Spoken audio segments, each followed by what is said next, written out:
Hello student, मैं Akhilesh Dwivedi Civil Jobs Academy के YouTube channel में आप सभी का बहुत बहुत स्वागत करता हूं। पिछली वीडियो में मैंने एमपीपीएससी मेंस में 11 मार्कर्स को हम कैसे बेहतर तरीके से लिख सकते हैं इसके बारे में मैंने बताया था। आज मैं एक महत्वपूर्ण वीडियो लेकर आया हूं जिसमें मैं बताने वाला हूं कि एमपीपीएससी मेंस में टाइम मैनेजमेंट तथा स्पेस मैनेजमेंट किस तरीके से हम करें जिससे हमारा पेपर कंप्लीट हो और हमारा फाइनल सिलेक्शन हो सके। तो ये महत्वपूर्ण वीडियो है, इसलिए इसको बहुत ध्यानपूर्वक और पूरा देखें। कहते हैं पुरुष बली नहीं होता है, समय होत बलवान, अर्थात समय का बहुत महत्व है। इसका अंदाजा हमें उस समय लगता है जब हम एमपीपीएससी मेंस का एग्जाम दे रहे होते हैं। उस समय एक एक मिनट का महत्व पता चलता है, खासतौर से जब पेपर हमारा कंप्लीट होने वाला होता है तो हमें ये एहसास होता है कि काश हमारे पास 1-2 मिनट और होते तो हम मेंस का पेपर और अच्छी तरीके से कंप्लीट कर लेते। टाइम का मैनेजमेंट मेंस एग्जाम में जिसने प्रॉपर तरीके से कर लिया वही स्टूडेंट अपना पेपर प्रॉपर तरीके से कंप्लीट कर सकता है और तभी उसका फाइनल सिलेक्शन एमपीपीएससी में हो सकता है। कई बार ऐसा होता है कि कुछ पेपर के कुछ क्वेश्चंस छूट जाने के बाद भी इंटरव्यू कॉल तो हो जाता है लेकिन हमारा फाइनल सिलेक्शन नहीं हो पाता है। तो फाइनल सिलेक्शन अगर आपको लेना है तो आपको टाइम मैनेजमेंट कैसे करना है इसको सीखना पड़ेगा और अपना पूरा पेपर कंप्लीट करना पड़ेगा। इसके अलावा अभी जो नया पैटर्न आया है उसमें आपको जो आंसर कॉपी मिलती है उसमें लिखने का जो स्पेस है वो काफ़ी कम कर दिया गया है, लिमिटेड कर दिया गया है। इससे स्पेस मैनेजमेंट का महत्व भी बढ़ जाता है। मेंस एग्जाम में स्पेस मैनेजमेंट के जरिए ही हम कम स्पेस में ज़्यादा से ज़्यादा मैटर लिख सकते हैं। इसी को हम कहते हैं गागर में सागर भरना। मैंने कई बार अपने वीडियोज के माध्यम से बताया है कि मेंस में गागर में सागर भरना जिसको आ गया उसका सिलेक्शन कंफर्म है ना। तो वही चीज मैं आगे बताने वाला हूं कि किस तरीके से हम मेंस में टाइम मैनेजमेंट करेंगे और किस तरीके से स्पेस मैनेजमेंट करेंगे, है ना। तो मैं स्टार्ट करता हूं इसको। इसमें क्या करना है हमें, सबसे पहले इसके जो टिप्स मैं बताने वाला हूं तो सबसे पहले हमें जो है पेपर को अच्छे तरीके से पहले पढ़ना है। पूरा पेपर आप अच्छे तरीके से पहले पढ़ें, मतलब 1 से 2 मिनट आप जो है पढ़ने में लगा सकते हैं। इससे ज़्यादा नहीं लगाना है। 1 से 2 मिनट में आप पूरा पेपर पहले कंप्लीट कर लें और लिखने की स्ट्रेटजी बना लें कि कैसे कैसे हमें जो है इस पेपर को अटेम्प्ट करना है। फिर क्रम के बारे में मैंने यहाँ पर बताया हुआ है। ये मैंने पिछले जो वीडियो मैंने जारी किए हैं 3 मार्कर्स, 5 मार्कर्स, 11 मार्कर्स, तो वहां पर भी मैंने ये क्रम बताया है कि आपको किस क्रम में पेपर कंप्लीट करना है। तो ये बेहतर क्रम है। पहले 3 मार्कर्स, फिर 11 मार्कर्स और फिर 5 मार्कर्स आपको लिखना है। इसके बाद एक क्वेश्चन को कैसे हम कंप्लीट करेंगे, एक क्वेश्चन को कंप्लीट करने हमें कितना समय लगेगा, इसका भी आकलन आपको पहले कर लेना है ना। अभी से कर लेंगे, वैसे मैंने यहां पर आकलित करके बताया हुआ है। 3 क्वेश्चंस आपको रहते हैं। पहले जो 3 पेपर हैं उसमें 3 क्वेश्चंस रहते हैं, फिर उसके सब क्वेश्चंस रहते हैं, है ना। पहला जो क्वेश्चन रहता है उसमें 15 3 मार्कर्स होते हैं। तो ये जो 15 3 मार्कर्स हैं इनको 10 से 12 मिनट में कंप्लीट हो जाना चाहिए। यानी एक जो 3 मार्कर है उसको करने में आधा से 1 मिनट लगना चाहिए। किसी में आधा मिनट, किसी में 1 मिनट या इसके बीच में 1.25 मिनट, है ना। ये जो है टाइम लगभग होता है। इसका कारण ये है कि कुछ ऐसे 3 मार्कर्स होते हैं जो आपको नहीं आते हैं, उनको हम छोड़ देते हैं, तो ऐसी स्थिति में टाइम हमें जो है लगभग 10 से 12 मिनट लगना चाहिए। ऐसे कुछ स्टूडेंट 15 मिनट तक इसमें टाइम लगा देते हैं, 20 मिनट तक टाइम लगा देते हैं। इतना नहीं लगाना है, 12 मिनट के अंदर अंदर जो है आपको 3 मार्कर्स कंप्लीट कर लेना है। ये मैंने एक पार्ट की स्ट्रेटजी बताई है, जैसे पार्ट यहाँ पर लिखा हुआ है, इसकी स्ट्रेटजी मैंने यहाँ पर बताई हुई है। दूसरा जो क्वेश्चन है उसमें 10 5 मार्कर्स आते हैं, इनको 28 से 30 मिनट में हमें कंप्लीट करना होगा। अगर एक 5 मार्कर का समय हम देखें तो 2.5 से 3 मिनट उसमें लगना चाहिए, है ना। इसके अलावा तीसरा जो क्वेश्चन होता है उसमें 5 11 मार्कर्स होते हैं, इनको करने में ओवरऑल टाइम लगना चाहिए 50 से 52 मिनट का टाइम लगना चाहिए, लेकिन एक 11 मार्कर के लिए जो आदर्श टाइम है वो है 10 से 10.5 मिनट ना। 10 से 10.5 मिनट जो है एक 11 मार्कर्स में टाइम लगना चाहिए। तो ये मैंने एक आदर्श टाइम आप लोगों के लिए निकाल के बताया है। इस तरीके से इस टाइम पीरियड में अगर आप क्वेश्चन सॉल्व करते हैं तो आपका पूरा पेपर टाइमली कंप्लीट हो जाएगा। तो इस तरह का ध्यान रखना है, एक एक जो सब क्वेश्चंस हैं उनका ध्यान ना रख करके आपको ओवरऑल पूरे क्वेश्चन का ध्यान रखना है। यानी 15 जो 3 मार्कर्स हैं वो हमें 10 से 12 मिनट में कंप्लीट कर लेना है। इसके बाद जो दूसरा क्वेश्चन है 5 मार्कर्स का 10 आते हैं, ये इनको हमें 28 से 30 मिनट में कंप्लीट कर लेना है। तीसरा जो क्वेश्चन है वो 11 मार्कर्स का है, वो 5 करना होते हैं, उनको हमें जो है 50 से 52 मिनट में कंप्लीट कर लेना है। तो ऐसे जो है ये 1.5 घंटे की स्ट्रेटजी मैंने बताई है एक पार्ट की, ऐसे ही दूसरे पार्ट की स्ट्रेटजी रहेगी। ऐसे आप जो है जो चौथा पेपर है उसको भी इस तरीके से आप एनालिसिस कर सकते हैं, उसको डिसाइड कर सकते हैं। 5वां पेपर जो है हिंदी का, उसमें तो टाइम की कोई प्रॉब्लम आती नहीं है, टाइम पर्याप्त रहता है ना। तो ये इस तरीके से टाइम का निर्धारण मैंने ऐसे किया हुआ है। इसके बाद आगे जो पेपर सॉल्व करना है उसमें 3 राउंड होने चाहिए, यानी आपको 3 राउंड में पेपर कंप्लीट करना है। ये इस तरीके से मैंने यहां पर बताया हुआ है। पहला जो राउंड होगा उसमें ऐसे क्वेश्चंस आपको करना होंगे जो आपको बहुत अच्छे तरीके से आ रहे हैं, है ना, उसमें कोई डाउट नहीं है। जो क्वेश्चन अच्छी तरीके से आ रहे हैं उनको सबसे पहले आपको सॉल्व करना है। इसके बाद सेकेंड राउंड जो रहेगा उसमें ऐसे क्वेश्चंस आपको सॉल्व करना है जो अपेक्षाकृत कम आ रहे होते हैं, उनसे थोड़ा सा कम आ रहे होते हैं लेकिन आ रहे होते हैं, उनको आपको सॉल्व करना रहेगा। तीसरा जो राउंड रहेगा, लास्ट राउंड रहेगा, उसमें ऐसे क्वेश्चन आपको सॉल्व करना रहेंगे जिनकी जानकारी आपको काफी कम है ना, बहुत कम जानकारी है, उनको जो है आपको सॉल्व करना रहेगा लास्ट में, तीसरे राउंड में, है ना। तो इस तरीके से जो है 3 राउंड में आपको अपना पेपर कंप्लीट करना पड़ेगा, ठीक है। इसके बाद आगे आता है, अब मैं अलग अलग क्वेश्चंस हैं 3 मार्कर्स 5 मार्कर्स 11 मार्कर्स, उनके बारे में बता रहा हूं कि इनको आपको जो है कैसे कैसे लिखना है, इनका टाइम मैनेजमेंट कैसे करना है, स्पेस मैनेजमेंट कैसे करना है, इसके बारे में आपको बता रहा हूं।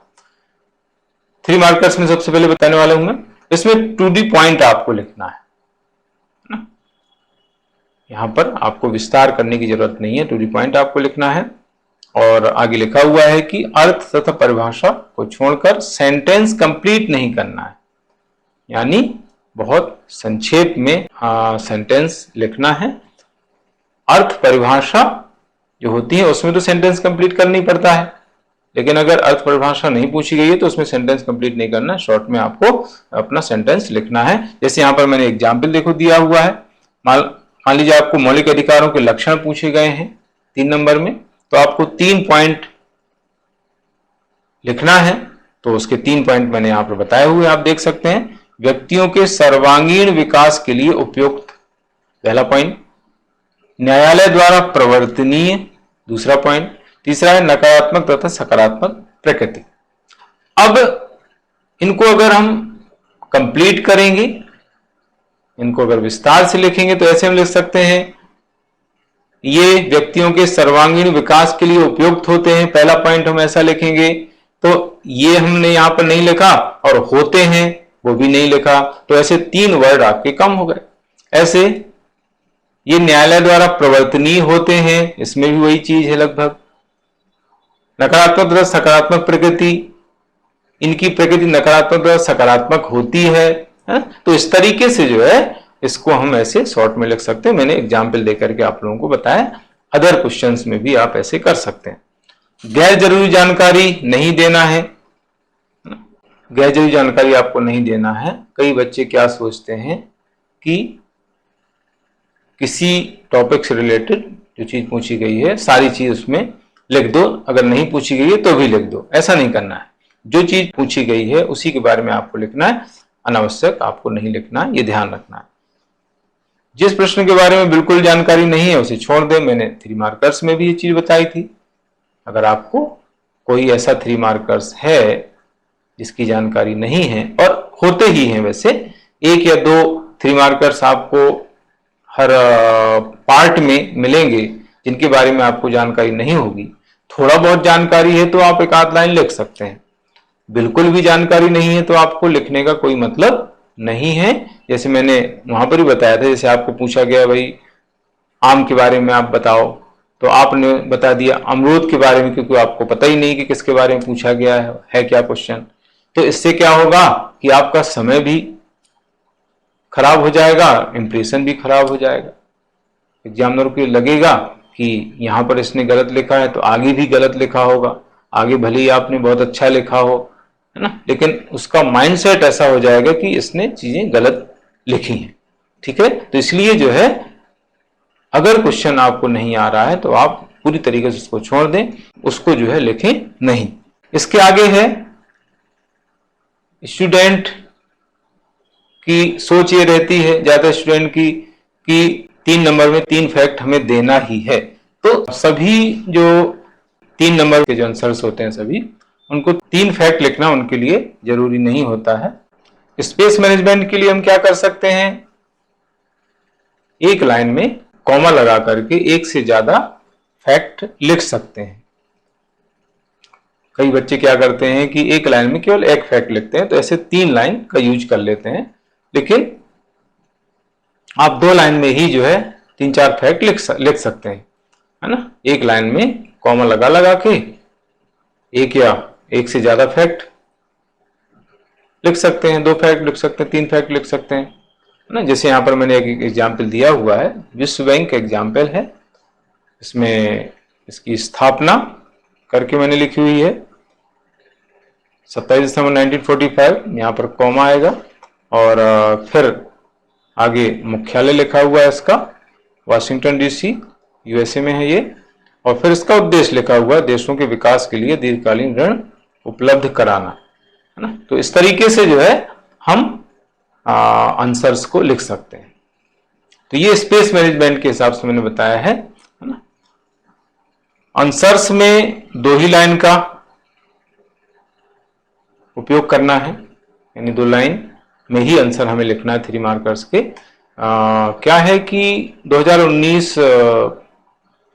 के पहले तक जो कॉपी आती थी उसमें पहले 3 पेपर्स में 3 मार्कर्स के लिए 3 लाइन मिलती थी। लेकिन अभी उन्होंने क्या किया है, अभी जो है पहले जो 3 पेपर है फर्स्ट सेकेंड थर्ड, उनमें 2 लाइन ही जो है वो 3 मार्कर्स के लिए दे रहे हैं। लेकिन स्टूडेंट क्या है, तीसरी लाइन का भी यूज करते हैं। तीसरी जो लाइन है उसमें क्वेश्चन आ जाता है, हल्का सा स्पेस वहां हालांकि रहता है लेकिन वो क्वेश्चन रहता है, इसलिए तीसरी लाइन का उपयोग नहीं करना है। बहुत स्टूडेंट जो है इसमें कंफ्यूज है कि हम तीसरी लाइन का यूज करें कि नहीं करें, है ना। तो तीसरी लाइन का यूज बहुत अपवाद स्वरूप ही करना है। जैसे कोई अर्थ आप लिख रहे हैं, परिभाषा लिख रहे हैं, तो अब चूंकि वहां तो सेंटेंस आपको कंप्लीट करना पड़ेगा, आधा अधूरा सेंटेंस तो आप छोड़ नहीं सकते हैं, तो फिर ऐसी स्थिति में तीसरी लाइन का यूज कर सकते हैं। या उसके नीचे ही मैंने 3 मार्कर्स का एक वीडियो बनाया था, तो वहां पर बताया था कि कैसे हम उसको कंप्लीट कर सकते हैं, उसके नीचे ही कहीं पर लिख सकते हैं, तीसरी लाइन में अगर नहीं लिखना है तो, क्योंकि कई बार क्या होता है कि नीचे का जो क्वेश्चन है वो काफी लंबा रहता है तो आपके पास वहां स्पेस ही नहीं बचेगा, तीसरी लाइन का यूज आप कर ही नहीं पाएंगे। तो तीसरी लाइन जो है उसके ऊपर ही जो है आप कहीं लिख सकते हैं। मैंने 3 नंबर का जो वीडियो बताया था 3 मार्कर्स का, तो वहां पर मैंने इसको लिख करके बताया था कि कैसे हम उसको कंप्लीट कर सकते हैं। इसके बाद आगे है आंसर्स में ब्रैकेट का प्रयोग ज्यादा करना है ना। ब्रैकेट के प्रयोग करने से क्या है, हमारा समय भी बचता है और स्पेस भी बचता है। जैसे यहां पर मैंने एग्जाम्पल देके बताया है, जैसे हम लिखे अनुच्छेद 42 के अनुसार, ऐसा लिखेंगे तो के अनुसार हमें ज्यादा लिखना पड़ेगा। ऐसा ना करके हम अनुच्छेद 42 का पूरा सेंटेंस लिख करके और ब्रैकेट में लिख देंगे अनुच्छेद 42, है ना। जैसे काम की न्याय संगत तथा मानवोचित दशाएं सुनिश्चित करना एवं प्रसूति सहायता उपलब्ध कराना, ये पूरा आर्टिकल 42 है। अब इतना लिख करके हमने ब्रैकेट में लिख दिया अनुच्छेद 42, या यहां पर मैंने और शॉर्ट करके बताया है अनु पॉइंट 42, ये भी हम लिख सकते हैं, या अनुच्छेद पूरा भी लिख सकते हैं। वैसे ऐसा भी लिखना ज्यादा अच्छा है, अनु पॉइंट और 42, ठीक है। या इंग्लिश वाले हैं तो ART पॉइंट 42, ऐसा इंग्लिश वाले कर सकते हैं, इंग्लिश मीडियम वाले। किसी रिपोर्ट का उल्लेख ब्रैकेट में कर सकते हैं, कोई रिपोर्ट है उसका उल्लेख हम ब्रैकेट में कर सकते हैं, है ना। तो के अनुसार जो हम लिखते हैं, इस रिपोर्ट के अनुसार, इस अनुच्छेद के अनुसार, तो वो हमारा बच जाता है। ये चीज आपको 3 मार्कर्स में भी करना है, 5 मार्कर्स में और 11 मार्कर्स में भी कर सकते हैं। इसके बाद आगे आता है आंसर में शॉर्ट फॉर्म का यूज ज्यादा किया जाता है। ये भी तीनों प्रकार के क्वेश्चंस में शॉर्ट फॉर्म हमें जो है ज्यादा उपयोग करना है, जिससे हमारा समय भी बचेगा, स्पेस भी बचेगा। जैसे मैंने एग्जाम्पल देके यहाँ पे बताया है, राज्य के नीति निर्देशक सिद्धांत, है ना, ये पूरा वर्ड है।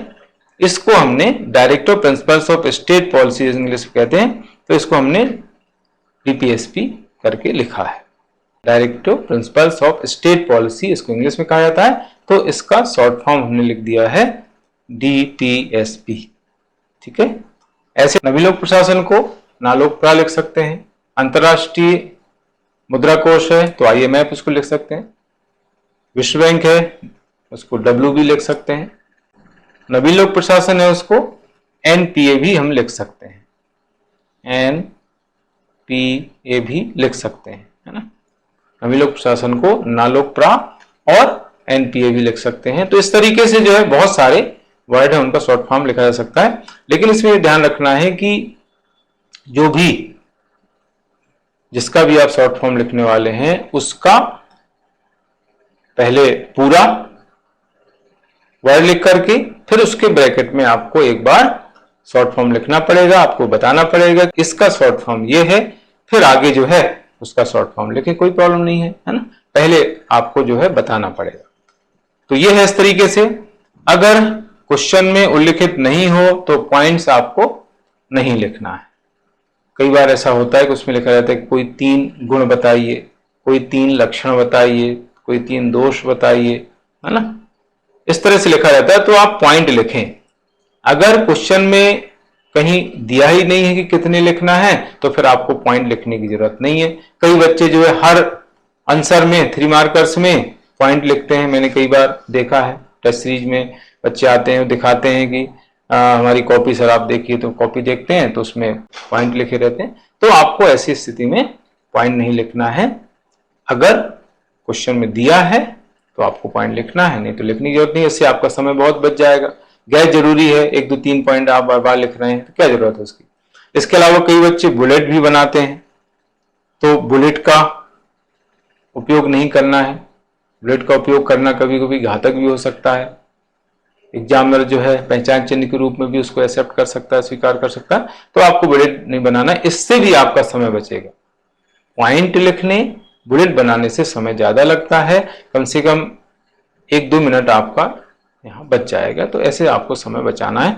तो इस तरीके से ये 3 मार्कर्स को कैसे लिखना है, 3 मार्कर्स में किस तरह से टाइम मैनेजमेंट करना है, स्पेस मैनेज करना है, ये मैंने बताया। और अब हम आगे 5 मार्कर्स में टाइम मैनेजमेंट और स्पेस मैनेजमेंट के बारे में पढ़ने वाले।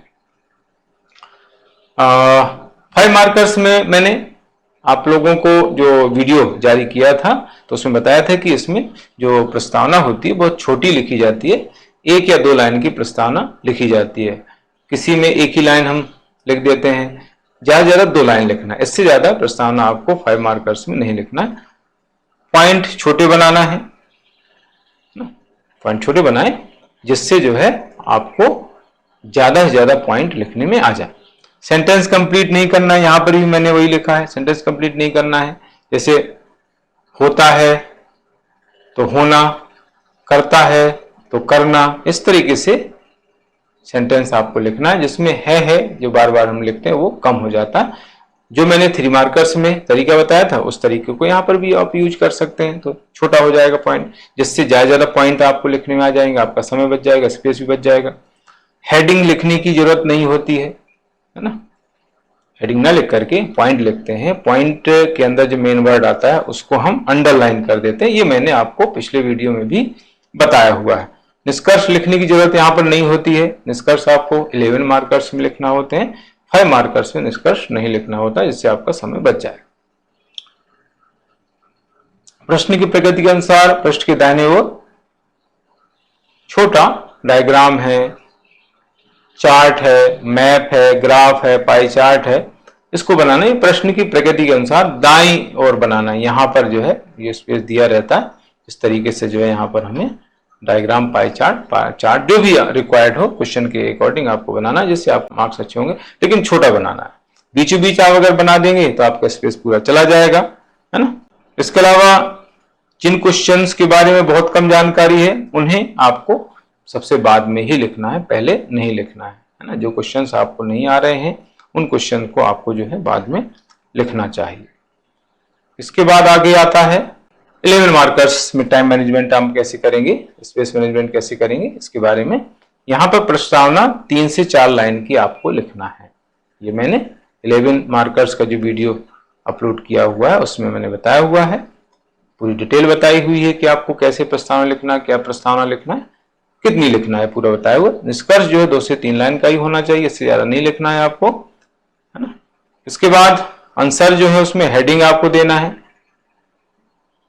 हेडिंग का जो डिस्क्रिप्शन है उसको छोटा लिखना है, और जो मेन वर्ड है उसको अंडरलाइन करना है। ये सारी चीजें मैं पहले भी बता चुका हूं, जिसने नहीं देखे हैं पुराने वीडियो वो जरूर देख लें, तो उससे आपको पूरी डिटेल पता चल जाएगी, है ना। सीधे और जो सिंपल क्वेश्चन है, सरल क्वेश्चन है, उनको आपको पहले सॉल्व करना है, ये भी मैंने बताया हुआ है अभी। सरल क्वेश्चन को लिखते समय एनालिटिकल क्वेश्चंस के जो आंसर्स हैं उनके बारे में सोचें, क्योंकि सरल जो क्वेश्चन होते हैं सीधे होते हैं, वो रटे हुए होते हैं, फटाफट हम लिखते जाते हैं, उनमें ज्यादा आपको सोचना नहीं पड़ता है। तो ऐसी स्थिति में आप जो एनालिटिकल क्वेश्चन आगे लिखने वाले हैं, जो कि पहले हम डिसाइड कर लेते हैं, मैंने आप लोगों को स्टार्टिंग में बताया है कि हमें जो है पहले पूरा पेपर अच्छे से पढ़ लेना है और डिसाइड कर लेना है कि ये क्वेश्चन हमें सॉल्व करना है, इस तरीके से सॉल्व करना है, इस क्रम में करना है। तो जो हम सिंपल क्वेश्चन सॉल्व कर रहे होते हैं तो उनको सॉल्व करते हुए हमें जो है एनालिटिकल क्वेश्चन के बारे में विचार करते रहना है, सोचते रहना है कि हम कैसे उसको लिखेंगे, क्या क्या उसमें मैटर आएगा, क्योंकि एनालिटिकल जो क्वेश्चन होते हैं उसमें सोचना बहुत पड़ता है। तो उस समय का उपयोग आप बीच में कहीं भी कर सकते हैं, और एनालिटिकल क्वेश्चन जो होते हैं उनको आपको बाद में सॉल्व करना है। बीच में आप सॉल्व करेंगे तो आपका समय ज्यादा चला जाएगा। जो एकदम सीधे क्वेश्चन है फिर उनको पता चला आपने नहीं सही ढंग से सॉल्व कर पाया, है ना, तो एनालिटिकल क्वेश्चन बाद में ही सॉल्व आपको करना चाहिए।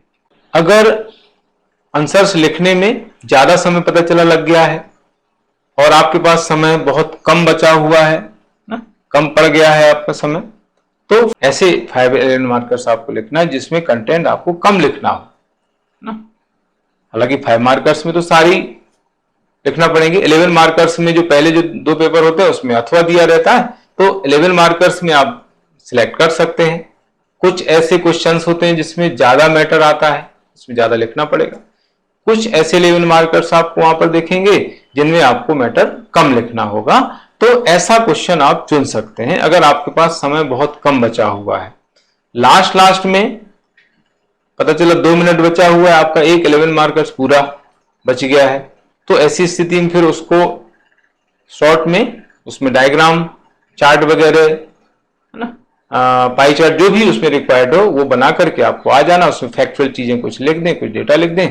तो इस तरीके से जो है हमें पेपर सॉल्व करना पड़ेगा। कभी कभी ऐसा हो जाता है कि बीच में हम समय का मैनेजमेंट नहीं कर पाते हैं तो ज्यादा समय लग जाता है, लास्ट में हमारे पास समय कम बचता है, तो ऐसा क्वेश्चन लास्ट में लिख करके आए जिसमें मैटर आपको कम लिखना पड़े, मैटर ज्यादा उसमें नहीं हो, कंटेंट नहीं हो, तो ये ज्यादा आपके लिए बेटर रहेगा।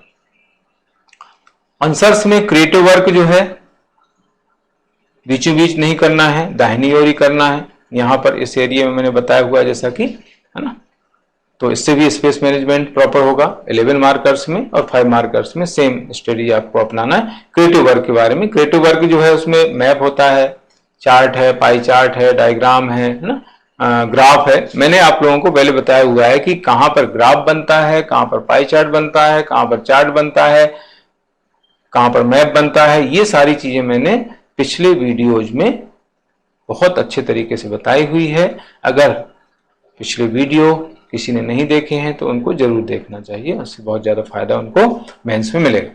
तो ये इस तरीके से क्रिएटिव वर्क आपको जरूर करना है 11 मार्कर्स में, और बीचों बीच ना करके, क्योंकि बीचों बीच अगर करते हैं तो पूरा स्पेस चला जाता है। इसलिए पृष्ठ के दाहिनी ओर आपको ये काम करना है, छोटा करना है, बहुत बड़ा जो है आपको डायग्राम या चार्ट या मैप नहीं बनाना है ना। कुछ और तरीके हैं टाइम बचाने के, टाइम मैनेजमेंट के। उसमें एक ये है कि सुटेबल और ग्रिप वाला पेन आप यूज कर सकते हैं। पेन को लेकर के बहुत ज्यादा कंफ्यूजन स्टूडेंट को रहता है ना, तो इसके लिए यह है कि आप ऐसा पेन यूज करें जो जिसमें ग्रिप हो। बिना ग्रिप वाला पेन यूज करेंगे तो थकान ज्यादा होती है, हाथ दर्द करने लगता है, स्पीड उसमें उतनी अच्छी नहीं आ पाती है ना। ग्रिप ज्यादा मोटी भी नहीं होनी चाहिए, ज्यादा पतली भी नहीं होनी चाहिए, मीडियम होना चाहिए। और पिन का जो पॉइंट है वो बहुत पतला भी नहीं होना चाहिए, बहुत मोटा भी नहीं होना चाहिए। बहुत अगर पतला पॉइंट होगा पिन का तो पॉइंट टूट भी सकता है। मैं अपना अनुभव बताता हूं कि मैंने मेंस काफी पहले जब दिया था, उस समय मैं देता था मेंस, तो एक मेंस एग्जाम में मेरे 4 पेन का जो पॉइंट है वो टूट गया था, उसका पॉइंट छोटा था है ना। तो मुझे फिर बीच एग्जाम में पेन चेंज करना पड़ा था। तो ऐसा आपके साथ ना हो, इसलिए पहले से पेन डिसाइड करके रखना है, लिख लिख करके देखना है, प्रैक्टिस करना है उसकी। एक पेन डिसाइड कर लें अभी से और उसी पेन से आगे आपको प्रैक्टिस करना है और एग्जाम में भी लिखना है। एग्जाम के पहले जो है 5 से 6 पेन आप लिख लिख करके रख लें है ना। एग्जाम देने से पहले, एग्जाम आपका जो आने वाला है 2021 का, 2022 का, 2021 का तो पास में ही है, 2022 का भी दूर है, तो एग्जाम के पास में आपको 5 से 6 जो पेन है उनको लिख लिख करके आप रख लें और फिर उन्हीं पेन का एग्जाम में यूज करें। तो इस तरीके से आपको पेन की तरफ से कोई शिकायत नहीं होगी और पेन अगर अच्छा है तो आप अच्छे तरीके से पेपर दे सकते हैं, आपकी स्पीड अच्छी होगी, क्योंकि पेन हमारा हथियार होता है ना। जो परीक्षा है वो युद्ध की तरह है और हमारा जो पेन है वो एक हथियार है ना। तो हथियार बहुत प्रॉपर तरीके से हमारे होने चाहिए है ना। तो इस तरीके से आज का ये सेशन पूरा हो जाता है। आगे मैं कुछ महत्वपूर्ण वीडियो के साथ आप लोगों के समझ उपस्थित हूँगा। आप हमारे चैनल को सब्सक्राइब करें, लाइक करें, शेयर करें और कमेंट्स करें, मुझे बताएं कि आप लोगों को वीडियो कैसे लग रहे हैं है ना। तो आज के लिए इतना ही। थैंक यू, गुड लक, जय हिंद।